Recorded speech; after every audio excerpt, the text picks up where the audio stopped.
You shouldn't be insecure that I go clubbing with my ex. I said, I'm not insecure. I'm done. Then I booked the flight she thought I'd never take, took off without saying goodbye, and let her texts stack up unread. Hey viewers, before we move on to the video, please make sure to subscribe to the channel and hit the like button if you want to see more stories like this. Thanks. Throwaway because, well, you know how these things go. This all unfolded over the past year or so, and if you're into those satisfying revenge arcs without the actual revenge, more like life just doing its thing, then strap in. I, 32M, was with Emily, 29F, for almost 3 years. We met through mutual friends at a low-key bar crawl, the kind where everyone's just vibing without the pressure. She was sharp, ambitious, working her way up in marketing, and I was the steady one, solid job in software development, the guy who plans ahead, saves for the future. I thought we balanced each other out. She brought the spontaneity. I brought the reliability. Looking back, I sacrificed a lot without even realizing it. There was that time early on when she got laid off from her first gig post-college.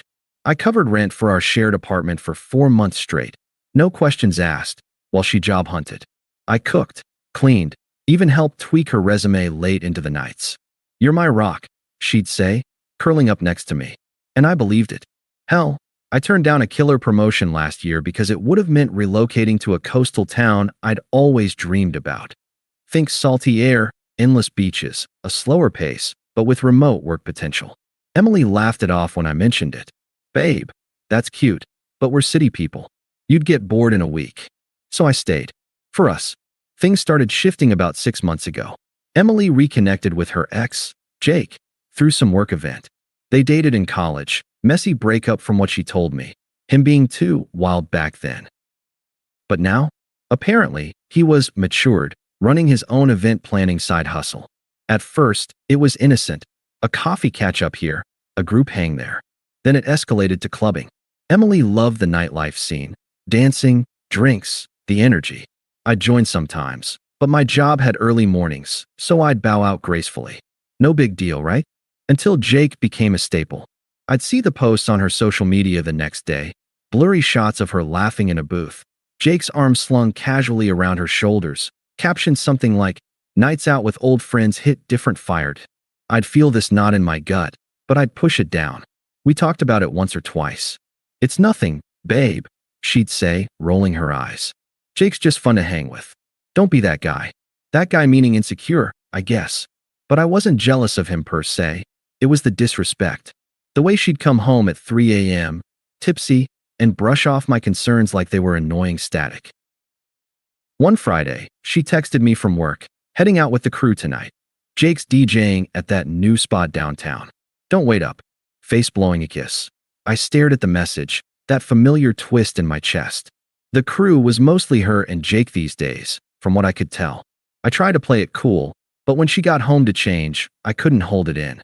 We were in the living room, her rifling through the closet for that tight dress she saved for special nights. "Emily, can we talk about this?" I said, keeping my voice even. I was sitting on the couch, laptop open from wrapping up some code, trying not to sound accusatory. She glanced over, makeup brush in hand. "Talk about what? The club? Again?" "Yeah. It's not the clubbing, it's clubbing with Jake. Your ex.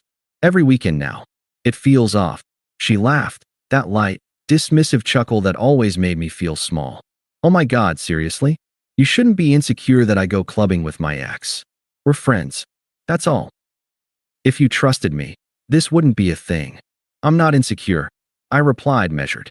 "I trust you to make choices. But this? Hanging out one-on-one with a guy you used to date, posting pics like it's a date night? That's not respecting boundaries. Ours." She paused, turning to face me fully, hands on hips. "Boundaries? Babe, you're sounding controlling. Jake and I have history, sure, but that's ancient. He's got connections in my field, networking, you know? And honestly, it's nice to let loose with someone who gets the vibe. You hate clubs half the time." I felt the words land like a punch, but I didn't react. Just nodded slowly. "So, I'm the boring one now? The one who doesn't get the vibe?" "Not boring," she said, softening a tad, but it felt patronizing. "Just safe. Predictable.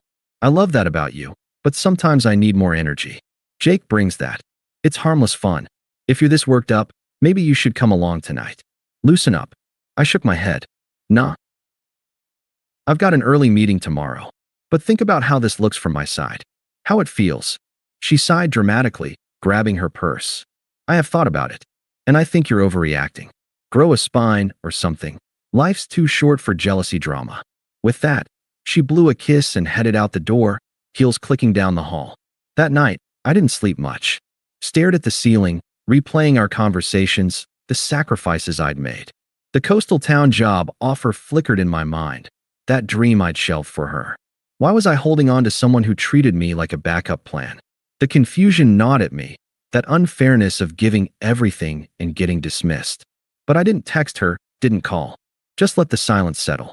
The next morning, she stumbled in around noon, hungover, crashing on the couch with a groan. Last night was wild, she muttered, not even looking at me as I made coffee. Jake killed it on the decks. Cool, I said flatly, handing her a mug. No more energy for this. We went about the day like normal, but the tension hung thick. That evening, she brought it up again, probably sensing the shift. We were eating takeout on the balcony, city lights flickering below. So, are we good? She asked, poking at her noodles. About the club thing? I set my fork down. Actually, no. I meant what I said. It's not insecurity, it's seeing the pattern. You prioritize these nights with Jake over us. Over me. Her eyes narrowed. Pattern? Wow, okay. If you can't handle me having a social life, that's on you. Jake's not the problem here. Maybe not, I agreed calmly. But I'm done being the guy you come home to after fun with him. She blinked, caught off guard. What does that mean? You're breaking up with me over this? Because I went dancing? Not breaking up dramatically. I said, standing up. Just done? I'll pack my stuff tomorrow. She laughed again, but it was sharper now. Oh, please. You're not going anywhere. You talk about that coastal dream all the time, but you never actually do it. You're too settled. Safe, like I said. Her words stung, but they also clarified everything. I didn't argue, just nodded. Watch me. That night, while she slept off her hangover, I opened my laptop and booked the flight. One way to that coastal town. I'd email my boss in the morning about going remote. Turns out, the offer was still loosely on the table. I felt a mix of vulnerability and resolve. Why had I waited this long? The confusion faded into quiet determination. The next day, I woke early, packed a duffel with essentials, clothes, laptop, a few books. Left the rest. We'd sort it later. Emily was still asleep, oblivious. I didn't wake her. No note, no goodbye scene. Just slipped out, called a ride to the airport. My flight was in 2 hours. As the car pulled away from our building, I felt the weight lift. No outburst, no confrontation, just detachment. On the plane, I powered off my phone, stared out the window as the city shrank below. The betrayal replayed in my mind. Her smug dismissals, the way she'd twist my valid feelings into insecurity. It was outrageous, how she'd made me feel like the villain for wanting basic respect. But I let it breathe, that unfairness, without lashing out. Silence was my response. Landed in the coastal town by afternoon. Checked into a short-term rental I'd booked last minute. A tiny beachside studio with waves crashing audible from the porch. First thing, I emailed work, taking you up on that remote option. Personal reasons, effective immediately. They were surprisingly cool about it. Turns out, they valued my skills more than location. The first few days were a haze of adjustment. Walked the beach at dawn, set up a makeshift office overlooking the ocean. No contact from Emily yet. I'd left my phone off. When I finally powered it on, day 3, the notifications flooded in. Texts stacking up unread at first, but curiosity won. First one, from the morning I left. Where are you? Your stuff's half gone. WTF. Then, babe, this is childish. Come home so we can talk. By evening, seriously? Ghosting me now? After everything. I didn't reply. Let them sit. A week in, the calls started. Voicemails piling up. I listened to one. Hey, it's me. Look, I get you're upset about the Jake thing. But running away? That's not you. Call me back. We can fix this. Delete. No sympathy from me. She'd chosen this. Meanwhile, I settled in. Found a local coffee shop. Started jogging on the sand. The vulnerability from before? It evolved into clarity. I'd been her safety net, The predictable guy she could fall back on after wild nights. No more. 2 weeks later, her attempts ramped up. A text. Jake was a mistake. We hooked up once, okay? But it meant nothing. I was confused. Please, let's talk. There it was, the confession. Physical betrayal on top of the emotional one. But I felt nothing but confirmation. Still, no response. Then the desperation kicked in. Another voicemail, her voice cracking. I miss you. The apartment feels empty. Jake bailed, said I was too clingy after one night. Can you believe that? Come back. We were good together. Hypocrisy at its finest. She accused me of being controlling, but now Jake's the villain for doing what she did to me. I almost laughed, but instead, I blocked the number temporarily. Peace preserved. Her friends got involved next. A group chat ping from our mutual circle. Dude, Emily's a mess. What happened? She's saying you just vanished. I replied briefly. We ended. Respect my space. But then her best friend, Sarah, called privately. Listen, Sarah said when I picked up, tone accusatory. Emily's crying nonstop. You can't just dip out like that. It's cruel. Man up and give her closure. Closure, I said calmly. She got it when she chose clubbing with her ex over our relationship. Tell her I'm fine, moved on. Sarah huffed. You're being selfish. She made one mistake. Families fight through this stuff. Not my family anymore, I replied. And mistakes? Plural. Goodbye, Sarah. Hung up. Blocked the group. Her sister texted next. Even more toxic. You broke her heart, you know. Running away like a coward. Mom's worried sick. Fix this. I didn't engage. Deleted. All this while, I built my new routine. Landed a side gig consulting for a local tech startup. Better pay, flexible hours. Met people at beach bonfires. Nothing serious, but the freedom? Liberating. The confusion from the betrayal? Replaced by calm. I'd sat with it long enough to let it go. A month into my new life, the coastal town started feeling like home. The salty breeze off the ocean cleared my head in ways the city never could. I'd wake up to seagulls and waves, brew coffee on the porch, then dive into work. My boss had greenlit the remote setup fully, and with the side consulting gig, I was pulling in more than before. No more commuting stress, no more waiting up for Emily's late nights. I even started surfing lessons, something she'd have mocked as too adventurous for you. Turns out, I wasn't the safe guy she painted. I'd just been dimming myself for her. But the betrayal lingered in quiet moments. I'd replay those clubbing excuses, her smug logic twisting my concerns into flaws. You shouldn't be insecure. As if basic respect was insecurity. I'd sacrificed that job offer, my dreams, to build something with her, only to be treated like an afterthought. The unfairness simmered, but I didn't dwell. Instead, I channeled it into building.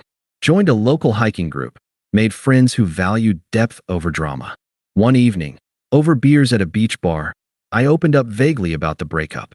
She chose her ex's parties over us, I said. They nodded, shared similar stories.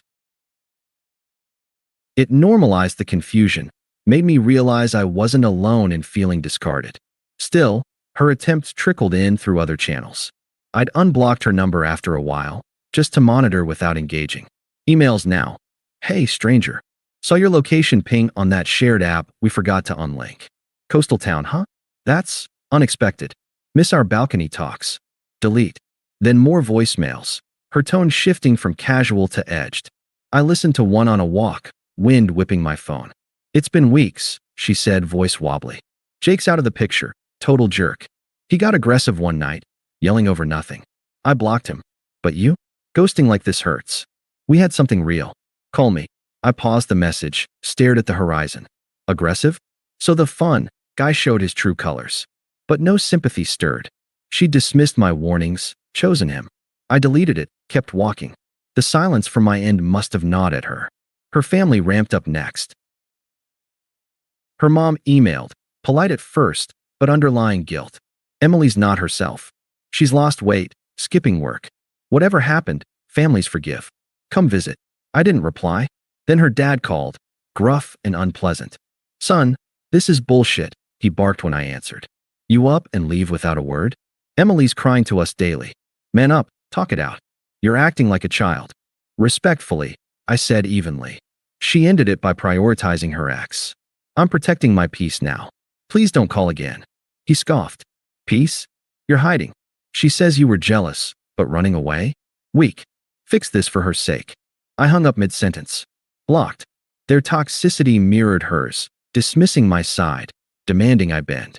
It clarified why she'd turned out that way. Internally, I evolved. The vulnerability faded, clarity took root. I'd sat with the betrayal long enough to see it as a gift, pushing me toward this life. No more confusion, just calm freedom. Karma hit Emily like a tidal wave, from what I pieced together through mutuals who reached out neutrally. Apparently, after I left, she dove deeper into the club scene with Jake, trying to prove she was fine. But he unraveled fast, unstable, as I'd suspected. Mutual friends spilled via a couple of emails. Jake had a history of bouncing between girls, using his DJ gigs as bait. One night, he blew up at her in public, accusing her of being needy when she asked for commitment. Dumped her on the spot, left her stranded at the club. She called a ride home in tears. From there, she spiraled. Reckless spending on outfits and drinks drained her savings. Turns out, her marketing job was on thin ice from all the late mornings. She got a warning, then demoted. Friends distanced themselves. Our shared circle heard my side through the grapevine and stopped defending her. We saw the posts. One texted me. Disrespectful as hell. You're better off. Isolation set in.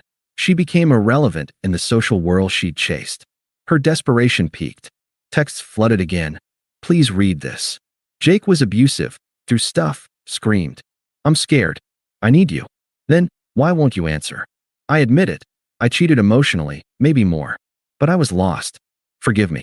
Voicemails turned pleading to angry.